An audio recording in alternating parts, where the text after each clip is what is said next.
चलिए ठीक है। तो आज का जो टॉपिक है हमारा वो है कॉन्स्टिट्यूशन एंड पॉलिटी। तो इस चैप्टर में हम लोग वो सारी बातों को कवर करेंगे जिससे कि हमारे जो बेसिक एग्जाम होते हैं वो आराम से क्लियर हो जाए, और इसके साथ साथ हम कोई भी चाहे वो डिस्क्रिप्टिव क्वेश्चन पूछे या चाहे वो ऑब्जेक्टिव क्वेश्चन पूछे वो हम आसानी से कर सकें। इतना पॉलिटी में हम लोग कवर करेंगे, जो कुछ मैक्सिमम हो सकता है पूरा कवर कर देंगे। तो टॉपिक जैसा कि लिखा है कॉन्स्टिट्यूशन एंड पॉलिटी, तो सबसे पहला काम हमें क्या करना पड़ेगा, हमें विभेद समझना पड़ेगा कि आखिर कॉन्स्टिट्यूशन क्या है और पॉलिटी क्या है। फिर हमें ये समझना पड़ेगा कि हम विभेद तो कर लेंगे कि हमें ये पता चले कि आखिर हम ये पढ़ क्यों रहे हैं, या कॉन्स्टिट्यूशन है क्या, ये आया कहाँ से, इसका क्या मतलब है, इन सारी बातों को हम समझना चाहते हैं। तो दरअसल इसकी जो शुरुआत हुई वो कुछ इस तरह से हुई। जब शुरू में मानव सभ्यता पनपना चालू की हुई, धीरे धीरे धीरे धीरे है ना, आदि मानव से एक मानव समाज, एक सभ्य समाज की ओर अग्रसर हुआ होगा। परिवार नामक संस्था जन्म ली होगी, फिर कई सारे परिवार के लोग एक जगह पे गैदर हुए होंगे, इकट्ठा होके रहने लगे होंगे। तो कहने का मतलब ये हुआ कि हमें संविधान क्यों बनाना पड़ा, हम यही जानना चाहते हैं। तो संविधान की जो शुरुआत हुई होगी, बेसिक फॉर्म जो इसका रहा होगा वो कैसे फॉर्म हुआ, हम वही समझना चाहते थे। तो हमने कहा कि ढेर सारे लोग इकट्ठा हुए होंगे एक जगह पे, पहले परिवार नामक संस्था का उदय हुआ होगा और उससे एक बड़ा समाज बना होगा। तो जो समाज बनता है वो कई प्रकार के लोगों के मिलने से बनता है। अब जो ये समाज है, अब समाज में हर व्यक्ति का अपना जो हित होता है वो अलग होता है।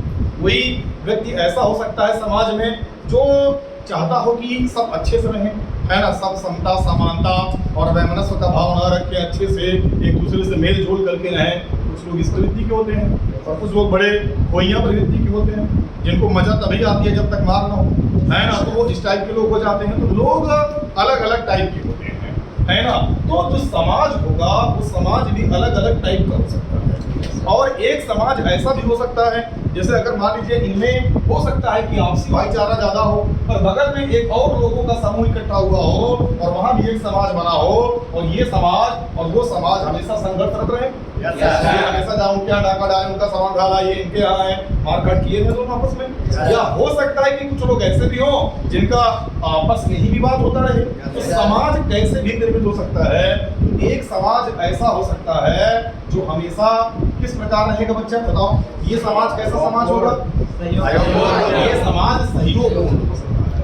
एकदम सही बात आपने बताई कि यहाँ पर आदर्श समाज की हमने कल्पना किया कि कोई समाज ऐसा भी हो सकता है दुनिया में जो सहयोगपूर्ण हो, आदर्श समाज हो, कोई चोरी न करे, कोई मारपीट न करे, कोई अपराध न हो, हमें नियम कानून कायदे की आवश्यकता ना पड़े, कोई किसी का शोषण न करे।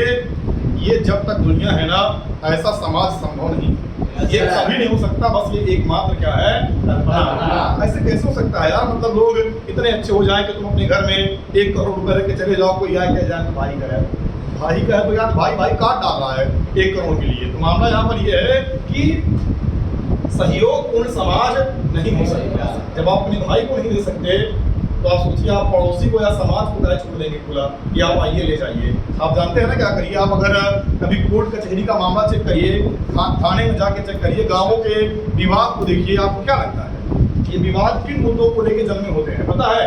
सारा घर बनता है रोड पे, सारी खेती होती है मेड़ पे, ये हमेशा आप कहते हैं। और अगर जानते हैं अगर इन मुद्दों को एलिमिनेट कर दिया जाए, अच्छा आपका जो पड़ोसी खेत वाला होगा संभवतः वो आपके परिवार का ही होगा, और इनके बीच जो मसला फंसा होता है, समझ लो 1 बित्ता 1 हाथ, बस इसी को लेके सालों साल ये लोग एक बित्ता 1 हाथ खेत बचाने के चक्कर में घर दुआर बैठ जाते हैं, वकील साहब खरीद लेते हैं ढेर सारा घर।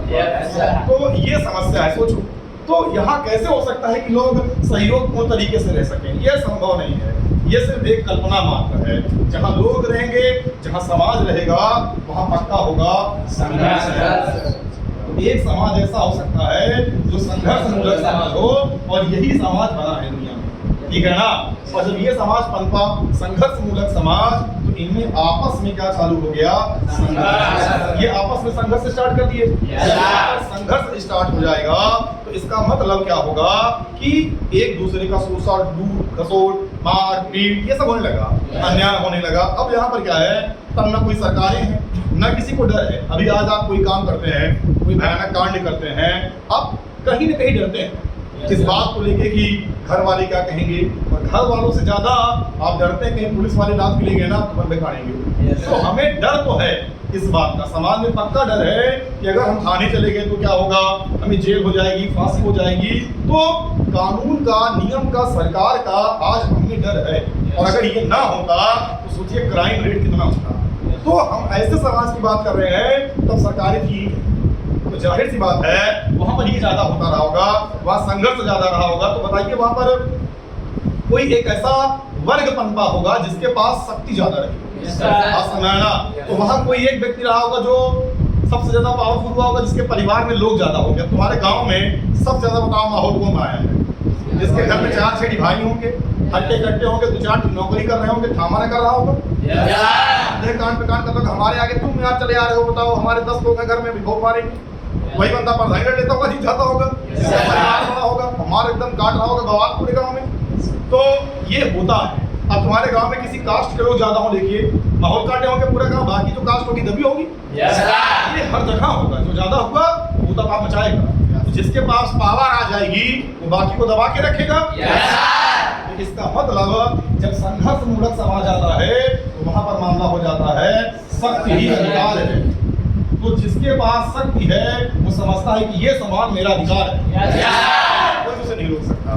बात समझ में आ हो जाएगा, शक्ति ही अधिकार है। और ऐसे में जो कंसेप्ट आता है वो आता है मत्स्य न्याय।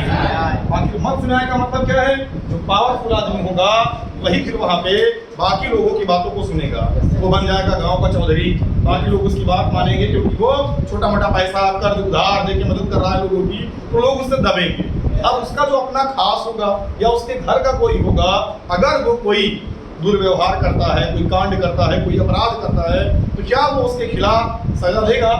जैसे अब आप देखिए अपना, जब आप इतिहास पढ़ेंगे तो आप देखेंगे कि जब अंग्रेज जज हुआ करता था, जब वो निर्णय लेता था तो भाई कोई गोरा कोई खतरनाक कांड करता था तो उसके लिए उसको बस नॉर्मल से सजा देके छोड़ देते थे। और सेम अपराध के लिए भारतीयों को या तो बहुत बुरी तरीके से पीटा जाता था या उनको सीधे लटका दिया जाता था फांसी।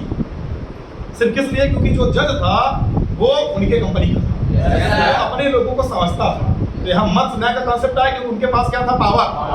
तो समझ रहे हैं ना, जिसके पास शक्ति है उसी का अधिकार है। ये वाला कॉन्सेप्ट आएगा तो फिर अब यहाँ क्या होगा? अब अगर मान लो एक अंग्रेज साहब ने एक उनके घर में काम करने वाले नौकर को उसने उनसे पैसा मांगा और वो उसको पीट के मार डाला, ठीक है, पैसा देने के बजाय। अब जब ये कॉन्सेप्ट जाएगा कहाँ पे? अदालत। तो अदालत में जो पीड़ित पक्ष था अगर वो लेके जाता है और वो बोलेगा कि साहब हमारा ये नुकसान हो गया, तो अगर साहब पहले से ही इस मेंटालिटी से ग्रसित है कि ना हमको इसको बचाना है, जो परिवार होगा, जो पीड़ित पक्ष होगा, वो क्या करने जाएगा वहां पे? वो जाना चाहेगा? रिजल्ट पहले से ही पता है यार कि अपने पक्ष में निर्णय आने वाला नहीं है। ऐसे में वो एक ऐसे समाज की कल्पना करेगा कि काश जो वहाँ जज बैठा है वो अपना आदमी होगा, दिमाग में ये भाव आएगा। या अगर थोड़ा और वो सभ्य समाज का हो जाता, उसके दिमाग में ये बात आती, या और लिटरेट हो जाता और थोड़ा समझदार हो जाता, तो कहता काश कोई एक ऐसी व्यवस्था होगी जो सबके लिए क्या होगी? बराबर। बड़ा अन्याय हो रहा है, बड़ा ये अन्याय हो रहा है हमारे साथ, बहुत नुकसान हो रहा है लोगों का। तो ऐसी स्थिति में फिर सारे समाज के लोग, क्योंकि समाज में सारा वर्ग शक्ति नहीं हो सकता शक्तिशाली। अगर पूरे गांव में देखेंगे अगर एक व्यक्ति शक्तिशाली है तो 99 ऐसे होंगे जो कमजोर है। अपना एक गुट बनाएंगे और कहेंगे भाई एक संस्था ऐसे बनाई जाए जो हमारे पक्ष में काम करे, और ऐसे में ये एक आदर्श समाज की कल्पना करेंगे और कहेंगे भाई साहब इस वजह से एक नई संस्था का जन्म होगा और इसकी वजह से राज्य नामक संस्था उत्पन्न हो जाएगी। बात समझ आ रहा है ना? अब यहाँ से राज्य नामक संस्था की उत्पत्ति हो जाती है। अब जो राज्य होगा, ये राज्य हमने बनाया क्यों? हमने राज्य इसलिए बनाया जिससे कि सबको समान क्या मिले? अधिकार, है ना? हम क्या करेंगे? कानून बनाने की शक्ति दे देंगे। क्यों कानून बनाने की हम इसको शक्ति देंगे? क्योंकि जिससे सबको समान अपराध के बराबर का क्या मिले? दंड। बराबर का दंड ही नहीं, किसी भी काम को करने के लिए जो काम करेगा सब बराबर से करें। समानता की बात करें तो इसका मतलब यहाँ पर जो राज्य नामक संस्था हुई, इसको हमने क्या किया, समान मानवीय आचरण के लिए कानून बनाने की हमने इसको क्या दे दिया, क्षमता। तो मानवीय आचरण के लिए, इसके लिए बच्चा मानवीय आचरण के लिए कानून बनाने की शक्ति, हमने इसे कानून बनाने की शक्ति दे दिया। और हमने कहा कि चलिए अब आप बताएंगे क्या अच्छा है और क्या बुरा है, इसको आप डिसाइड करेंगे और डिसाइड करने के पश्चात उस पर आप क्या बनाएंगे, कानून। बात समझ आ रही है ना? चलिए अच्छा, इतना तो समझ आ रहा है कि कानून बनाने की शक्ति इसको दे देंगे। अब एक बात बताइए, अगर ये बता दिया जाए कि या नियम बनाने की शक्ति दे दी गई, नियम बनाने की शक्ति, कानून ज्यादा अच्छा नहीं लग रहा है, नियम बनाने की हमने शक्ति दे दी, मानवीय आचरणों के लिए नियम बनाने की शक्ति दे दी गई। जैसे बहुत पहले आपको क्या होता था, अस्पृश्यता, जहाँ पर जो सवर्ण वर्ग हुआ करता था या जो उच्च वर्ग की जाति के लोग होते थे वो निम्न वर्ग की जाति को अछूत बोला करते थे। अब ये जायज तो नहीं है, वर्तमान में नहीं है, वो इतिहास है आपका, वो खत्म हो गया, पर ऐसा कभी इतिहास में हुआ है। बात समझ आ रहा है ना? तो जब ये हुआ है तब ये नियम बना दिया गया कि देखिए भाई साहब, अस्पृश्यता किसी को नहीं दिखाना, मतलब कोई छुआछूत नहीं मानेगा। ये आज से राज्य नामक संस्था ने एक क्या बना दिया, नियम। हमने कहा अस्पृश्यता मतलब नहीं, अस्पृश्यता नहीं करना है। अब हमें बताइए कोई मानेगा? कोई नहीं मानेगा। अभी आपको थाने में कह दिया देखो भाई चोरी मत करो, चोरी खराब काम है, तुमको समझाया जाए तो चोर कहेगा ठीक है आपकी बात हम मान लेते हैं, भाई साहब हम चोरी नहीं करेंगे। भाई साहब उसको कितना भी प्रवचन दोगे, वो गौतम बुद्ध अंगुली मार वाला जमाना गया, एक घंटा बैठा के आप समझाएंगे, वो कहेगा जाओ अभी बताइए, कुछ देर बाद आप मेरे घरे है ना, तो तुम्हारे गड्ढा का डालेगा वो। तो मामला यहाँ पर ये कि आज का समझाने से कोई मामला फिट नहीं होगा। आदमी के अंदर थोड़ा बहुत तो डर होना चाहिए। यानी इसका मतलब क्या हुआ कि जब हमने क्या कहा, मानवीय आचरणों के लिए नियम बनाने की शक्ति अगर हो तो इसको दंड देने की भी क्या होनी चाहिए, शक्ति। बात समझ आ रहा है ना? ये दंड देने की शक्ति भी अगर अपने पास रखेगा तब जाके लोग इसकी बात को मानेंगे। ये कह दिया गया देखो, अगर जो बंदा अस्पृश्यता अपनाता है उसको 6 साल बहुत ज्यादा हो जाएगा, 6 महीने की सजा दे दी जाती है। तो लोग डरेंगे, 6 महीने जेल में जाना तो मुश्किल काम है, छोड़ो जाने दो। तो लोग इस पे थोड़ा डर हो जाएगा। हमने कहा चोरी करते पकड़े गए, मर्डर करते वक्त पकड़े गए तो इस पे ये मिलेगा, तो आदमी थोड़ा डर जाएगा, क्रिमिनल सजा हो गए। और सबके लिए ऐसे ऐसे नियम कानून प्रावधान तय कर दिए गए, तो इस पे लोगों को डर होगा और इस संस्था का भी अपना एक मतलब है। बात समझ ना? तो अब डिसाइड किया जाएगा, अब जैसे मान लो कोई एक संपन्न वर्ग है वो बहुत ज्यादा कमा लेगा। जब राज्य नामक एक संस्था विकसित हो जाएगी, बड़ी हो जाएगी, तो जो यहाँ पर नियम कानून बनाएगा वो एक वारी रखेगा, पुलिस रखी जाएगी, जज साहब रखे जाएंगे। बात समझ रहा है ना? परिवहन का संचालन किया जाएगा, भारत की अर्थव्यवस्था को समझा जाएगा, राजनीति को समझा जाएगा, देश विदेश से संबंध बनाए जाएंगे। जब इतना कुछ करना होगा तो इसके लिए एक पूरी बॉडी की आवश्यकता पड़ेगी, लोगों की जरूरत पड़ेगी। तो जाहिर सी बात है, ऐसे में इन लोगों को अपॉइंटमेंट करने के बाद उन्हें पैसा देना पड़ेगा, सबके बीच में आपस में बैलेंस रखना पड़ेगा, सबको समझाना पड़ेगा, पूरे को मॉनिटर करना पड़ेगा। और इसके लिए चाहिए पैसा। तो सरकारें क्या करेंगी, टैक्स लगाएंगी, टैक्स की वसूली करेंगी। अब कोई टैक्स नहीं देगा तो कर चोरी के अंतर्गत आएगा। तो कर से संबंधित कानून बनाने पड़ेंगे, है ना? अब अगर मान लो बीवी और पति का झगड़ा हो गया, अब तुमका दो पति को जानते हो ना, 15 साल की सजा। अरे भाई साहब, अगर ऐसा कर दोगे बीवी किस काम की रह जाएगी? पारिवारिक लाभ में किसी को मृत्यु तो नहीं दे सकते ना, इस मतलब नॉर्मल छोटे मोटे अपराध के लिए। घर में 2 लोगों से खाना पीना खाना, नमक ज्यादा होगा तुझे को मार दिया कंचन। तो मतलब देखा जाएगा किस लेवल का झगड़ा। इसके लिए जानते हो ना, फिर अलग नियम बनाना पड़ेगा। परिवार का केस का मामला, अब कोई हत्या कर दिया किसी का अलग मामला, कोई किसी की जमीन कब्जा कर लिया अलग मामला, सरकार कोई कांड कर गई अलग मामला, चुनाव कुछ कर गया अलग मामला, जज साहब कुछ कर गया अलग मामला। सबके लिए एक नियम कानून कितनी बड़ी व्यवस्था बन जाएगी। सबको मॉनिटर करना पड़ेगा और किसमें क्या करना पड़ेगा कौन याद करके रखेगा। इसके लिए हमें अब एक संग्रह बनाना पड़ेगा, एक नियमों का कलेक्शन करना पड़ेगा। बात समझ आया? इन सारे नियमों का कलेक्शन ही कहलाता है संविधान। तो हमें यह समझना था कि व्हाट इज द कॉन्स्टिट्यूशन। तो कॉन्स्टिट्यूशन क्या है? कॉन्स्टिट्यूशन प्रावधानों का एक संग्रह है, ऐसा संग्रह जिससे किसी भी देश का शासन चलाया जाता है। क्या चलाया जाता है?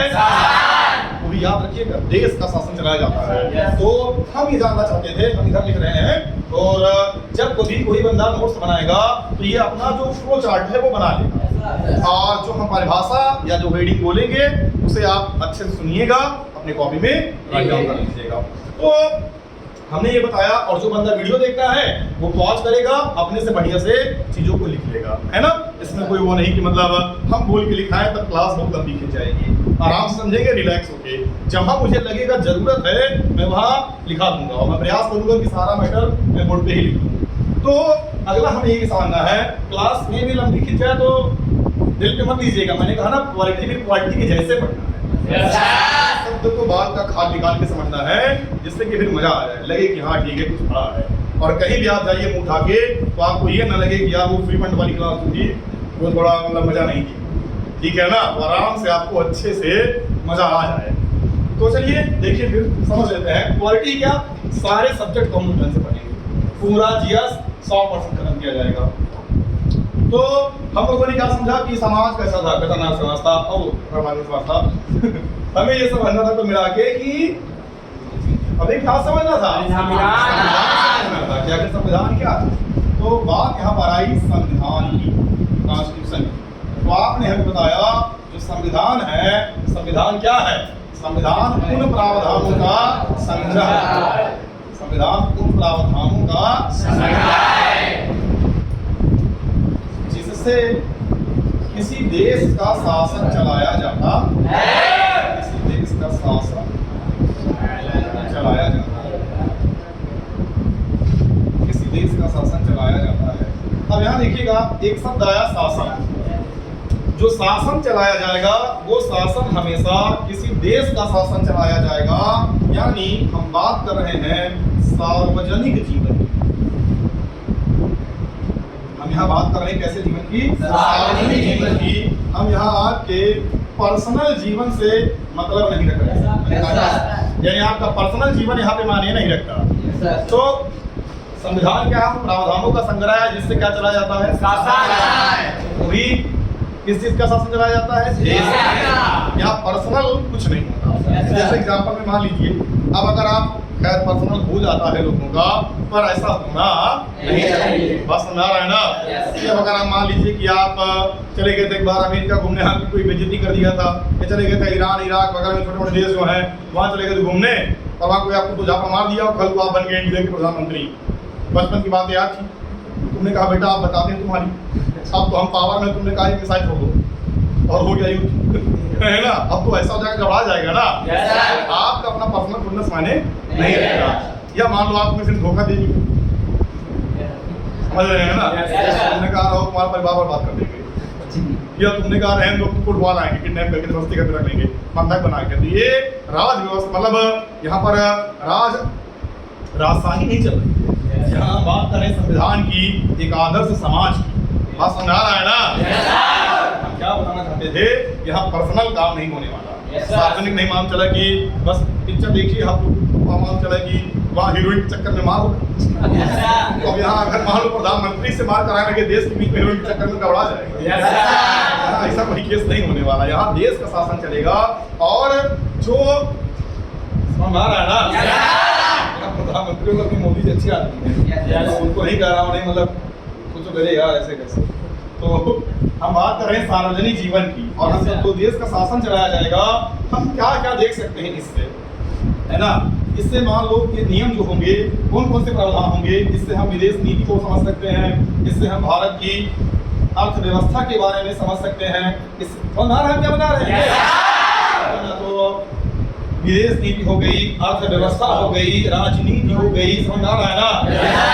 बहुत सारे प्रावधान हैं जिसकी वजह से खर्च चला सकते थे। तो हमने संविधान के बारे में समझ लिया। बात समझ आ रहा है ना। अब हमें क्या समझना है ये समझिएगा। पहले हमें मिटाने वाला कुछ चाहिए जो भीगा हो उसमें, जिससे कि आराम से मिट जाए। ये भीगा नहीं है यार, भिगो के दो, दूसरा दो, भिगो के दो, है ना। तो अर्थव्यवस्था हो गई, कानून हो गया, बात समझ आ रहा है ना। और जो भी हो गया, मतलब सैनिक सैन्य हो गया, मतलब जितनी भी चीजें हैं उन सारी चीजों को इसके तहत हम समझेगा। अरे बालक जिससे ना भिगो यार, सिंगल सिंगल सिंगल सिंगल भिगो दो, इस बारे में दो क्या कर दो, अब है ना कांड, ठीक है ना। इसी आराम से बार में सभा मिल जाने को काला काला दिखेगा। आजकल इस बोर्ड को ना पोलियो मार दिया है, वो पुराना हो गया, बुढ़ापा हो गया, हमारे साथ ये भी बूढ़ा हो गया, ठीक है ना। क्योंकि हमको पढ़ाते लाखों करोड़ साल हो गए हैं और उस तक का ये गुण भी हो गया है, इसलिए जरूरी है। बस भाई बस बात अली ना, ठीक है ना। तो आइए समझ लेते हैं। तो ये उम्मीद है आपको समझ में आया होगा। हमें समझना क्या था कि हम बनाएंगे कानून, क्यों बच्चा, हमने बनाया संविधान। संविधान तो बन गया जिससे देश का शासन चलाया गया, ये दुनिया भर का कुछ भी बना लिया। आगे समझते हैं कि क्या हो गया भाई, ये तो ब्लैक एंड व्हाइट होता जा रहा है, भिगो नहीं क्या अच्छे से। हमने तुमसे क्या भिगोने के लिए कहा, तुमने क्या भिगो दिया, स्कोर लो अच्छे से, ध्यान से लो, बड़े वही बात बोलो, ठीक है ना। तो उम्मीद है ये आपको समझ में आ गया होगा। आया ना? Yes sir. चलिए ठीक है। तो हमने ये समझ लिया कि जो संविधान है, संविधान कुछ और नहीं, ये एक संग्रह है। क्या है? संग्रह, कलेक्शन, बहुत सारे नियमों का एक संग्रह है।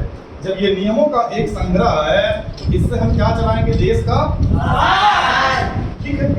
अब देखिएगा जो समाज बनेगा, समझिए पहले आपको हल्ला मचाने से ज्यादा समझने पे ध्यान दीजिए, तो आपका ज्यादा फायदा होगा, है ना। तो ये बेसिक फिनोमेना आपके समझ में आ गया है।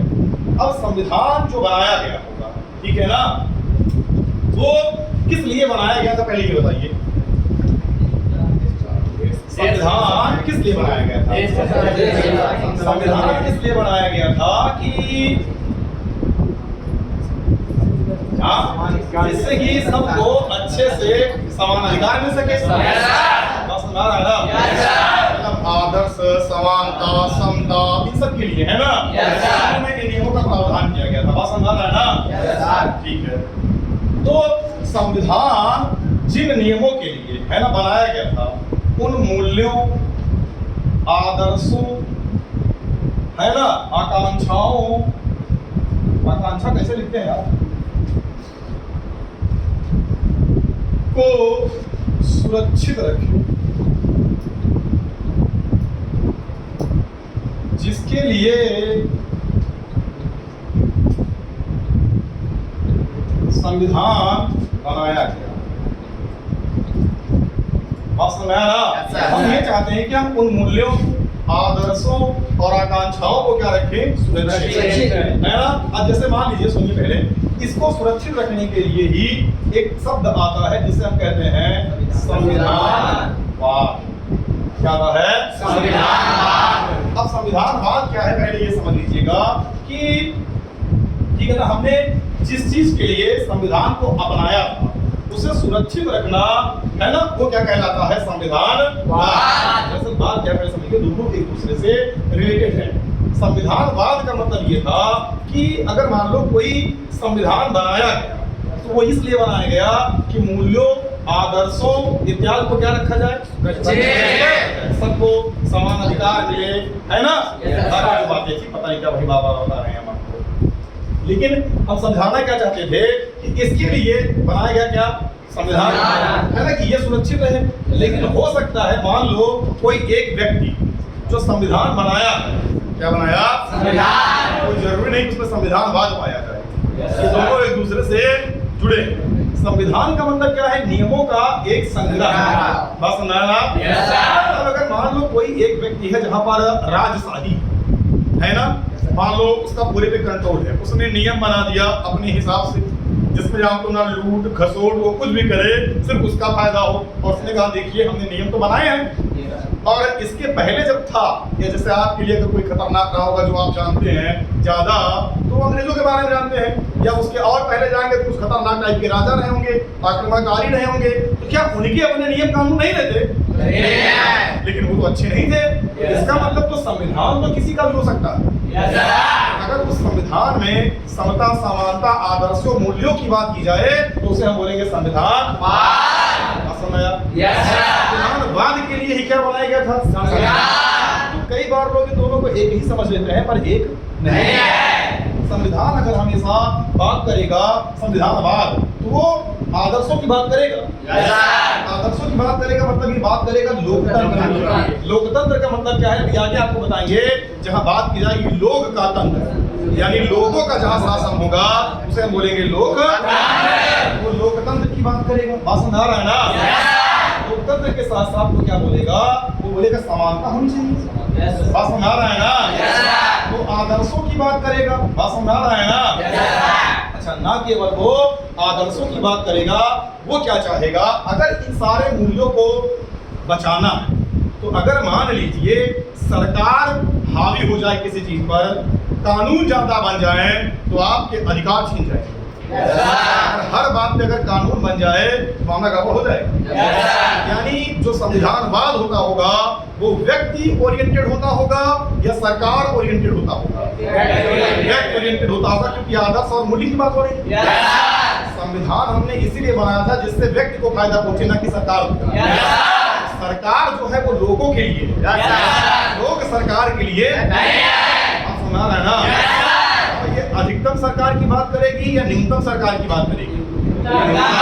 ये कहेगा सरकार कम से कम हो, लोग ज्यादा से लोगों की बात ज्यादा हो, लोगों के ऊपर कानून नियम कायदे कम से कम थोपे जाएं, ज्यादा से ज्यादा ना थोपे जाएं। बात सुना रहा है ना? इसका मतलब अब इसे मान लो अगर नियम बना दिया, शादी में डीजे नहीं बजेगा, अब कहाँ मजा आएगी यार? शादी करके नहीं मनाने जा रहा है आदमी। तो अगर हर एक छोटी से छोटी बात पे अगर ज्यादा से ज्यादा कानून थोप दिया जाएगा, तब आपके मूल्य, आदर्श और संविधान आपके लिए ही खतरनाक साबित हो जाएंगे। इसीलिए संविधानवाद जो है, संविधानवाद किसकी बात करेगा बच्चा? वो बात करेगा, किसकी बात करेगा बताओ? वो सीमित शक्ति वाली सरकार की बात करेगा। किसकी बात करेगा? सीमित शक्ति की सरकार की बात करेगा। तो कहेगा जो सरकार हो उसके पास शक्तियां सीमित हो, बहुत ज्यादा शक्ति ना हो। ज्यादा पावर सरकार के पास आ जाएगी तो फिर लोकतंत्र खतरे में पड़ जाएगा। तो सीमित शक्ति वाली सरकार की बात करेगा कौन? संविधान। इसके साथ साथ अच्छा एक बात और है कि सीमित शक्ति का तो बात करेगा, तो अब सीमित शक्ति कब होगी सरकार के पास? अब अगर मान लो किसी एक व्यक्ति के पास सारी शक्तियों को केंद्रित कर दिया जाए तो वो व्यक्ति क्या करेगा? पूरे के पूरे सिस्टम पर हावी हो जाएगा। देखो, अगर जाहिर सी बात है तुम्हारे घर में जो बंदा कमाने वाला, जिसके पास ज्यादा शक्ति अगर एक बंदे के पास होगी, वो पक्का जान लो घर के हर निर्णय में सबसे ज्यादा हावी होता होगा। उसके किसी का औकात नहीं डिसीजन ले, पूरा घर कह रहा है कि आस्थान को बनेगा, जानते हो क्या? लिट्टी चोखा। जो कमाने वाला बंदा उधर से घूमते हुआ क्या मुर्गा बनेगा, दारू पी के आए। ठीक है ना? तो मेरा क्या होगा? जाहिर सी बात है भाई मुर्गा बनेगा। और लोग कहेंगे ठीक है यार, बहुत दिन हो गया मुर्गा खाया, मुर्गा बना लेते हैं, क्योंकि सब के सब उस पर निर्भर करते हैं। कहीं अगर पहले सकेरा टाइप पे निकल गया ना तो समझ रहे हैं ना, पक्की बात है, तब तो मुर्गा बनेगा ही बनेगा। नहीं कहेगा हम जा रहे हैं, पक्का नहीं जाएंगे। अब अगर तुम घर के पहले बंदे नौकरी पाने वाले हो जाओगे पढ़ लिख के, तुमको क्या लग रहा है? हमारी बातों का लोग लोड लेंगे। आप जो कहेंगे निर्णय में, हर निर्णय में आपकी भागीदारी होगी। अब पता चला आपके पापा पहले जज हैं, छोटा भाई आपका आईएएस है, और आप दूध भी निकाल चले आ रहे हैं। तुमने कहा आज शाम को मुर्गा बन जाता तो ठीक है, कई साले बन जाओ मुर्गा। है ना? तुम्हारी लोडी नहीं कोई ना, सब एक से बड़े एक है। मतलब जहाँ पर अगर शक्तियों का विकेंद्रीकरण हो जाए, कई सारे लोग, मम्मी तुम्हारी अलग से काम कर रही है, बहन तुम्हारी अलग से कर रही है, तुम्हारा रोल कौन लेगा? तो इसीलिए अब वहां पर एक बंदा फिर सब पे हुक्म नहीं चला सकता। संविधानवाद भी यही चाहता है कि अगर हम अपने आदर्शों को बरकरार रख सकते हैं और एक बंदे के पास पूरी शक्ति है, वो टिपुल गया मामला गड़बड़ है ना। लेकिन अगर सबके पास है कोई ना कोई तो हैंडल करेगा। तो हमेशा संविधानवाद कहेगा कि भैया शक्ति का कर दो पृथक्करण, शक्ति को दो बांट। यहाँ पर हो जाएगा शक्ति का शक्तियां कई सारे लोगों में बढ़ जाएंगी, तो यहाँ पर एक आ जाएगा विधायिका। बस सुना रहा है ना?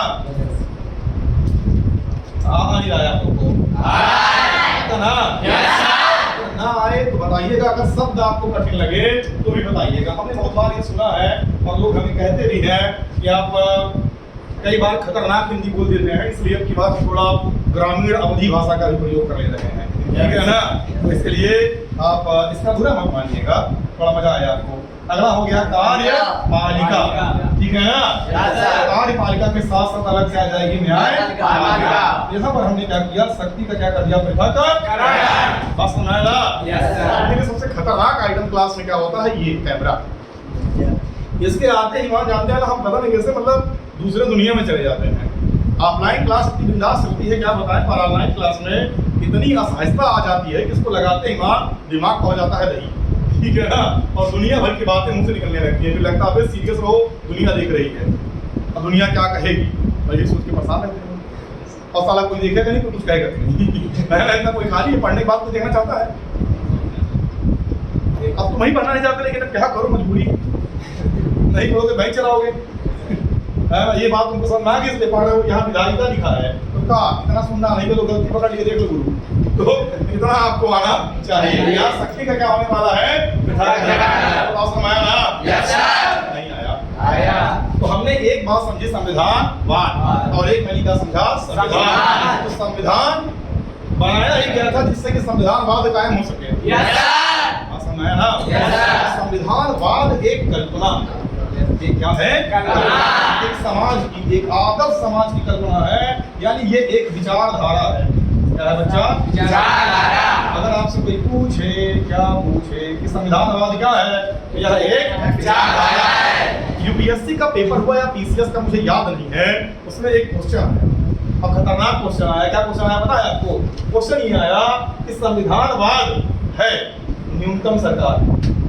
ऐसे 4 ऑप्शन लिखे थे, उसमें से एक उत्तर सही होता। संविधानवाद किसकी बात करता है, न्यूनतम सरकार की बात करता है। अब जो बच्चा पढ़ा ना रहा होगा, देखो उसमें से एक पॉइंट लिखा था न्यूनतम सरकार, तो सीमित शक्ति की सरकार ना, सीमित शक्ति की सरकार का मतलब सरकार यहाँ पर न्यूनतम, न्यूनतम सरकार की बात करता है ये। तो अब अगर मान लो जो गेस करने वाला तुक्का वाला केस रहा होगा, तो सोचेगा गुरु संविधान है तो सरकार न्यूनतम केस हो सकती है, सरकार को ज्यादा से ज्यादा मांग होनी चाहिए। वो कहेगा ये ऑप्शन तो पक्का नहीं होगा, पहले इन्वेंट कर देगा और उसका मामला पूरा का पूरा गड़बड़ हो जाएगा। ये बात समझ आई ना आपको? न्यूनतम सरकार की बात करता है, लोकतंत्र की बात करता है, ये राष्ट्रवाद की बात करता है।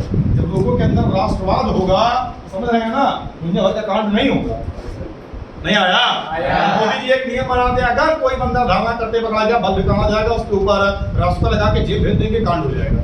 अब अगर इसी बातें हो जाएंगी तो जो लड़के बेचारे कई बार धरना देते रहते हैं कि वैकेंसी निकालो, ये करो, वो करो, उनका क्या होगा? वो सब पहुंच जाएंगे अंदर, सरकार मैक्सिमम तो हमें घबरा जाएगा। अब हम चला ये बनाया इसीलिए क्या था संविधान, तो इसीलिए ये हद से ज्यादा आगे ना निकल जाए, इसीलिए तो संविधानवाद है। चलिए इन मुद्दों पे हम डिबेट करेंगे, पहले इतना आपको समझ में आया। पहली बात तो ये है पहली क्लास, और दूसरी बात ये है कि इतना सीरियस होने की जरूरत नहीं है, आराम से मजे में हल्के हल्के पढ़ते जाएंगे और चीजें एकदम मस्त आती जाएंगी, ठीक है ना? तो कुछ कुछ समझेंगे। तो हमने संविधान क्या है ये समझ लिया। संविधान को अंग्रेजी में पॉलिटी नहीं कहते कहते हैं, और बोर्ड पे अगर देखो तो कुछ सोचेंगे अच्छा गुरु मतलब पॉलिटी मतलब होता होगा संविधानवाद, और मारेंगे पॉलिटी मतलब होता है राज व्यवस्था। बात समझ है ना?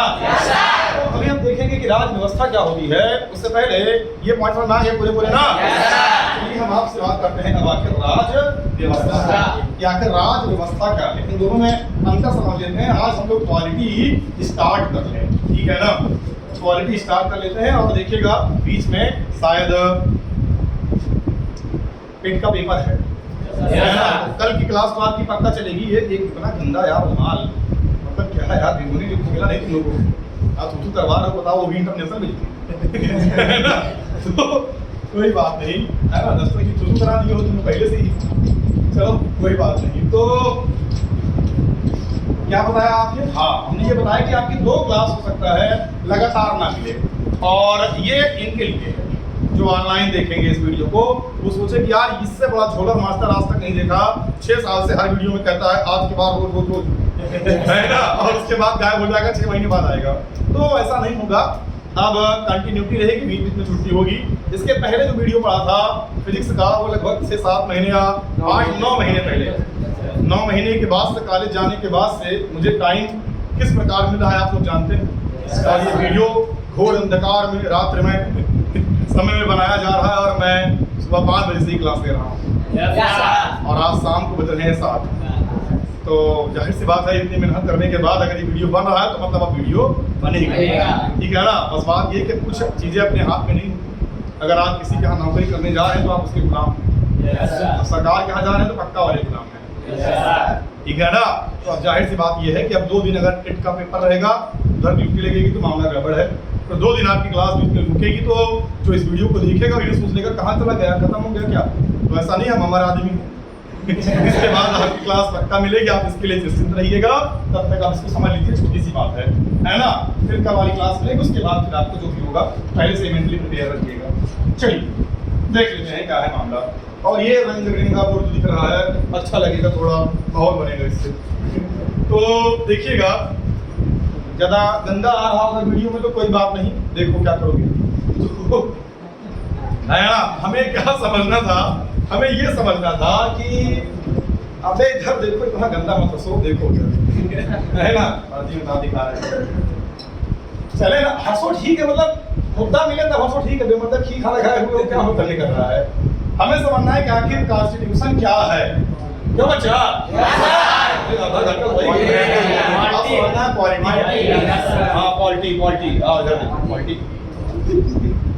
संविधान मैंने क्या बताया, नियमों और प्रावधानों का क्या है संग्रह। सुना है ना, नियमों का संग्रह है। आप समझ रहे हैं किसका संग्रह है? जब ये नियमों का जो संग्रह है, नियमों का क्या है संग्रह, जब इसको व्यवहार में हम लागू करेंगे, कहाँ लागू करेंगे? व्यवहार में। व्यवहार, अगर हिंदी गलत भी तो दिल पे ना लीजिएगा। व्यवहार में क्या करेंगे? लागू। तो हमने जब इसको व्यवहार में लागू किया तो इससे उत्पन्न होने वाले मुद्दे, इससे उत्पन्न होने वाले मुद्दे, मुद्दे बच्चा लोग, मुद्दे, इससे उत्पन्न होने वाले मुद्दे इसके अंतर्गत आते हैं, के अंतर्गत आते हैं। सुनाई तो दिया होगा ना। अगर आपसे पूछे कोई राज व्यवस्था क्या है तो आप बताएंगे कि संविधान प्रावधानों का एक संग्रह है। और जब संविधान को व्यवहार में लागू किया जाता है तो उससे उत्पन्न होने वाले मुद्दे क्या कहलाते हैं? अरे यार, ये भी चला पॉलिटी पढ़ने, समानता और अधिकार से पढ़ने का नहीं, घबरा जाएगा, कहेगा हमको मारे हैं, दिक्कत हो जाएगी सबको। चलिए आइए समझते हैं। देखो सब खूब पसीने कमाई है, साला पंखा काम नहीं कर रहा है, गरीबी एकदम गला भाप चिल्ला रही है, इसलिए कमानी क्या चंदा लगाएंगे। देखो तो आ रहा है ना, देखो जगते रहा करो। सोचो हम 12 घंटे के बाद फिर आधा घंटे क्लास ले रहे हैं, फिर भी ऐसे ही तुम लोग को तो लग रहा खत्म होने वाले को। थोड़ा एक्टिव रहा करो, लगे कि मतलब थोड़ा दम दरूज है। क्या आजाद हो गए क्या?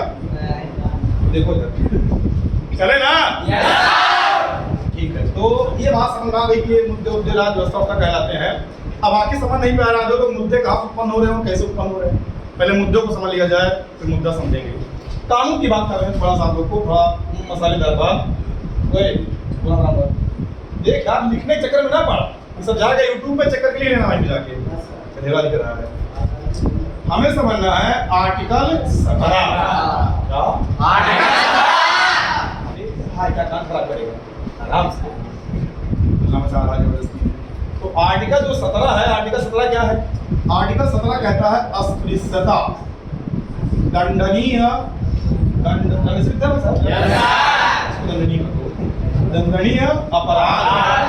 बस ये एक ये article, that is the part of constitution.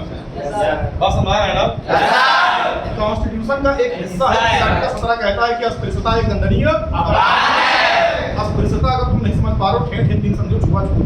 अरे बताते हैं, अब दंडनीय अपराध होगा, ये लिख दिया गया, ये लिख दिया गया, कानून बना दिया गया इसके लिए, क्योंकि पहले छुआ-छूत बहुत बात समझा रहा है ना। अब ऐसे छुआ-छूत थी कि खटिया बीनने के लिए कोई बाहर से मतलब अछूत बंदा आएगा, खटिया बीनेगा और बीन के चला जाएगा, और उसके बाद वो उस खटिया पे आकर आराम से बैठेंगे, लेटेंगे और दोबारा उसको नहीं बैठने देंगे, कहेंगे तुम अछूत हो। इस लेवल का पागलपन कहाँ देखने मिलेगा?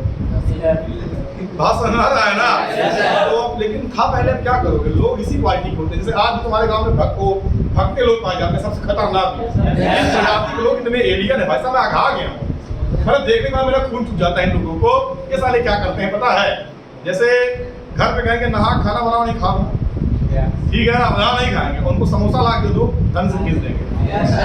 और मान लो कुछ लोग होते हैं नहीं हम बाहर का समोसा नहीं खाते, उनके लिए रसगुल्ला लेके आओ। रसगुल्ला खा लेंगे, रसगुल्ले में कोई दिक्कत नहीं है, रसगुल्ला पवित्र आइटम है, और दाल चावल पवित्र हो जाता है। और रसगुल्ला बनाने वाला बंदा बाथरूम से आता, हाथ भी नहीं धोता, डायरेक्ट बनाया था रसगुल्ला और फिर भी खा जाएंगे, वो कहेंगे वाह सब पवित्र है, इसमें कोई दिक्कत नहीं, गरमा दिए ना। तो वो खा लेते हैं। हमारे बहुत सारे खतरनाक लोग हैं जानने वाले इसे, ठीक है ना। कारण मेरे घर में ऐसा नहीं, लोग चप्पल नहीं खा लेते हैं, कोई दिक्कत नहीं, ठीक है ना। मतलब बैठे आराम टेबल पर खा ली डायरेक्ट, बनने से कोई दिक्कत नहीं। ये कोई नहीं कहता कि नहाओ को अलग बात है, धोना चाहिए, नहाना चाहिए, पर बाध्यता ये खतरनाक बात है, ठीक है। तो उस जमाने की बात कर रहे हैं हम, अस्पृश्यता वाली। तो ये बना देगा दंडनीय क्या है, अपराध है। अच्छा, संविधान में दुनिया भर के मुद्दे लिखे गए हैं। टैक्स के लिए लिखा गया होगा, जीएसटी के लिए लिखा गया होगा, दुनिया भर के जो कानून है, मतलब राज्य व्यवस्था आर्टिकल, और क्या बोलते हो तुम लोग को, मूल अधिकार क्या मिलेगा, है ना, राज्य का शासन, संघ का शासन, दुनिया भर की बातें, सारी बातों को लिख दिया गया। और हर एक अपराध में, हर एक काम के लिए क्या करना पड़ेगा, हर बात को अगर एक्सप्लेन करके लिखेंगे ना, तो संविधान कितना मोटा बनेगा मालूम है? इतना मोटा बन जाएगा कि आप पढ़ नहीं सकते, ठीक है ना। तो संविधान में इतना लिखा गया है कि अस्पृश्यता एक दंडनीय अपराध है, बस इतना लिखा गया। इसके आगे लिखा क्या दंड मिलेगा, बात समझ है ना। अब क्या दंड मिलेगा पहले बताते हैं कि अस्पृश्यता का मतलब क्या है। जैसे मान लो अब एक बंदा दंड मिलेगा, दंड मिलेगा, एक बंदा एक है, एक बंदा क्या है, मान लो ये मतलब ये उच्च वर्ण का व्यक्ति है जो मानता है कि हम अंदर से बढ़िया आदमी है, ठीक है ना, उच्च वर्ण मतलब समझ रहे हैं ना। और एक बंदा बी है जो मान लो निम्न वर्ण का व्यक्ति है, ठीक है ना, समझ रहे हैं, शेड्यूल कास्ट है या कुछ भी है, जो जिसको लोग अछूत मानते होंगे, अगर आप भी हैं, हम भी हैं, सब लोग हैं, सब होते हैं। अब ऐसा कुछ नहीं है, ठीक है। तो ये ए है और ये क्या है, दो लोग हैं। ये बंदा जानते हो मैं क्या कर रहा था, ये बंदा चबा रहा था लाइव में ठीक है ना। और उसके बाद बी वही था बगल में नहर के पास चबा रहा था, ये गया था वाशरूम, कहाँ गया था, वाशरूम गया था, और उसके बाद वहां गया नहर में हाथ धोया, गाँव में नहर में हाथ धोते हैं और उसके बाद मैंने इनके पास में आया, कहा और भाई का हाल है, बढ़िया हो गया, हमके लाइन भाग खट से कहा हो चुका, बात सुना रहा है ना। क्या गया उनसे हाथ मिला लिया, ऐसे गंदे हाथ के लाई नहीं चबा रहे थे, कहा हाथ मिला लो, हाथ मिला गया, छू लिया उसको। उसके बाद एक बार कुमार ये चले गए थाने, पुलिस वाले पास गए, साहब बहुत मारे बुरे काहे लिए, कहा यार हमको अछूत लेके बहुत मारा है, वो गरिया है साथ में, है ना। और मतलब जात सूचक हमको गालियां भी दिया है, अछूत हमको बोला है, ये तो तुमने बता दिया। अब उसके बाद क्या होगा, तो ऐसा कोई बात नहीं चली। एक बात बताओ, क्या सच में इसने अस्पृश्यता किया? भाई साहब ये गंदगी ना, तो इसको मारना जरूरी था, छोड़िए बात सुना रहा ही नहीं, यहाँ ये अस्पृश्यता भी माना जाएगा। तो कौन डिसाइड करेगा कि क्या अस्पृश्यता है और क्या अस्पृश्यता नहीं है? ऐसे में तो फिर ये पीछे तो गया काम से, कानून में सजा मिलेगी। तो मान लो एक चले गए कोर्ट में, जज साहब बोले कि बताओ साहब चलो मान लेते इसने अस्पृश्यता किया। अब मान लो यहाँ पर अस्पृश्यता नहीं हुई, यहाँ पर एक व्यक्ति ऐसा था जो दूसरा व्यक्ति इसको छू गया, इसलिए पीटा कैसे छू गया, तो निम्न जात के ओके मुझको छू कैसे लिए, मैं उच्च जाति का हूँ, इसलिए इनको बहुत पीटा, ये अस्पृश्यता होगी। जज साहब के पास गए, मान लो मतलब जज साहब के पास जाएंगे, इन्होंने कहा कि देखिए हम हैं इंसाफ, मानवीय को एकदम दूध भरे लहजे में बताया अपनी कहानी, और ऐसा किसी के साथ होना भी नहीं चाहिए कि हमारे साथ ऐसे ऐसा भेदभाव होता है, हमको रोड पे नहीं चलने देते लोग, है ना। दुनिया भर की बातें बताया कि हमारा गांव भी इतना शोषण है, हमको पानी नहीं भरने देते, जब सब बातों को बताएगा जज साहब का दिल पिघल गया, यार ऐसा नहीं होना चाहिए, ठीक है ना। और उसके बाद उन्होंने कहा अच्छा ऐसी बात है तो इसको सजा मिलनी चाहिए, क्योंकि आर्टिकल 17 में लिखा है कि अस्पृश्यता दंडनीय अपराध। और मान लो दूसरे प्रशासन पर उनको पता दंडनीय क्या है, अपराध, तो क्या करेंगे, इसको सजा मौत दे देंगे। अब ये कौन डिसाइड करेगा कि अस्पृश्यता दिखाने पे कितनी सजा मिलनी चाहिए? ये बात संविधान में नहीं लिखी है, अस्पृश्यता के बाद कितनी सजा मिली। तो ये मुद्दा जो उत्पन्न हुआ कि अस्पृश्यता दंडनीय अपराध है, तो दंड कितना मिलेगा, ये बनाएगी हमारी संसद, भाषण है ना, बनाएगी संसद। तो जो ये मुद्दा उत्पन्न हुआ, इस मुद्दे को हम बोलेंगे राज व्यवस्था। राज व्यवस्था का मतलब हम उसमें क्या पढ़ेंगे, क्वालिटी के कारण जो मुद्दे उत्पन्न होंगे उसे हम क्या बोलेंगे, राज व्यवस्था। उम्मीद है आपको समझ आ गया होगा। तो आर्टिकल 17 कहता है कि अस्पृश्यता एक दंडनीय अपराध है, और क्या दंड मिलेगा ये पढ़ेंगे राज व्यवस्था में। अब तो वही गया अस्पृश्यता और राज व्यवस्था और क्वालिटी क्या है। तो हम यहाँ पर दोनों साथ में पढ़ेंगे मिलाकर, ना हम केवल कॉन्स्टिट्यूशन पढ़ेंगे और ना केवल पॉलिटी। कुछ समझ आ रहा है? Yes sir. एक एग्जांपल और लेते हैं, आर्टिकल 21 सुना होगा खूब। आर्टिकल 21 कहता है कि जीवन का अधिकार, यानी जीने का अधिकार। सरकार कहते सारे जिंदा तो सब। अब जिंदा का मतलब ये नहीं होता कि बस आदमी जी रहा है, ठीक है ना। तुमको हम बाहर यहाँ लटका दे, रोज समझो मेरे माँ बेटे बहुत मार मारे, उसके बाद हम तेरे जिंदा रखे हैं, देखो हमें सजा नहीं मिली सही है, पर इसका मतलब थोड़ी ना हुआ।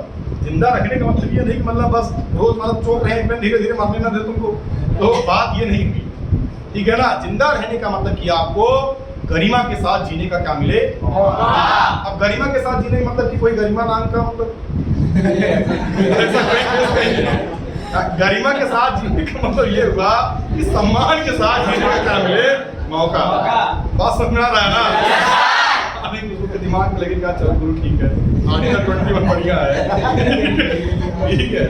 तो समझते हैं, हमें क्या समझना आ रहा है ना? सारे यही समझ आता है और कुछ नहीं आता, ठीक है ना। ये मतलब की बातें तगड़े से आती हैं। तो ऊपर पकड़ रहा है उसका हाथ, वो ऐसे लगा रहा है, मतलब अभी पकड़ के लाएंगे आगे और फिर समझ रहे हो ना, दो झापड़ लगाएंगे और समझ लो पूरी दुनिया देखेगी। तो चले फिर आगे, कहाँ थे हम लोग ये समझते हैं। तो ये समझ आ रहा है ना? कहा दे दो। तो आर्टिकल 21 मतलब क्या हुआ कि सम्मान के साथ जीने का क्या मिले, मौका। जैसे आपको समझना है कि अगर आपको लगता है कि आप बड़े गरीब और बड़े थके हारे दुनिया के मारे अगर ऐसे हैं, तो आप चले जाइएगा सिविल लाइंस में और आप देखिएगा झोपड़ी ऐसे रोड के बगल फुटपाथ पे लोग रहते हैं। उनके जो छोटे बच्चे होते हैं उनको देखो ना, गंदे मैले कुचैले बस नहीं भीख मांगते हैं, कार का शीशा सफा करते हैं और दारू पिए होते हैं, महिलाएं भी दारू पी होती हैं और वो सोते हैं शाम को क्या खाएंगे डोंट नो, तो कुछ नहीं पता है। थोड़ा बहुत आ जाते होंगे 150 उसका दारू और खाना पीती रहे जिंदगी। उनको देखोगे बारिश हो गई, नरक बन गई जिंदगी उनकी, अब उनके लिए कौन आएगा? तो उनको भी जीने का मौका मिले। अब उनका जीना और ना जीना बराबर है, तो उन्हें जीने का अधिकार मिले। तो उनको जीने का मतलब कि वो जिंदा तो हैं और उनकी कोई गरिमा नहीं। बात समझ में आया ना? तो वही मैंने कहा कि ये आर्टिकल 21 है। तो अब आर्टिकल 21 का मतलब जीने का अधिकार तो हो गया, पर जीने के अधिकार में कौन कौन से मुद्दे आएंगे, इस बात को डिसाइड करने का काम कौन करेगी? राज व्यवस्था। बात समझ में आया ना? पॉलिटी और राज व्यवस्था क्या समझ आ गया? राज व्यवस्था मतलब कानूनों के प्रावधान को ही क्या कहते थे? कानूनों के संग्रह को क्या कहते थे? संविधान। समझे ना? जब संविधान को व्यवहार में लागू किया जाता है तो उससे उत्पन्न होने वाले मुद्दों को हम राज व्यवस्था के अंतर्गत पढ़ते हैं। समझ आ गया? कोई दिक्कत? आज हम लोगों ने पॉलिटी के बारे में थोड़ा बहुत स्टार्टिंग कर लिया। अगर हम लोगों ने एक स्टेप ले लिया है तो अगला स्टेप भी लिया जाएगा। और अब उम्मीद है कि सब कुछ अच्छा होगा। और जैसा कि मैंने बताया है कि होगा ही तो होगा। अब कसमें वादे और ये सब बस एक छलावा है, अब देखते हैं कुछ तूफानी किया जाए। तो उम्मीद है समझ में आ रहा है। बाकी पढ़िए, रिवाइज करिए, और आप अगर एक्स्ट्रा कुछ भी नहीं पढ़ते हैं तो कोई दिक्कत नहीं, मैं प्रयास करूंगा कि सारी बातों को क्लास में ही कर लिया जाए कवर। आप इसका अच्छे से नोट्स बनाइएगा। और आज तो बस ऐसे क्या था, इंट्रो, ये पहली बात थी ट्राई, समझ रहे हैं ना? हम लोग ओवर कल से खेलेंगे, ठीक है ना? तो आज हम लोगों ने पॉलिटी स्टार्ट कर लिया, तो कोई दिक्कत? चलिए, रात काफी हो गई, आप लोग भी घर जाइए, नहीं डरेंगे रास्ते में कहीं कोई मिल गया और संविधान ना पढ़ा रहा, 2 झापड़ लगाया ना तो दिमाग सही हो जाएगा। तो इसलिए चलते हैं। चलिए ठीक है डियर, बेस्ट ऑफ लक।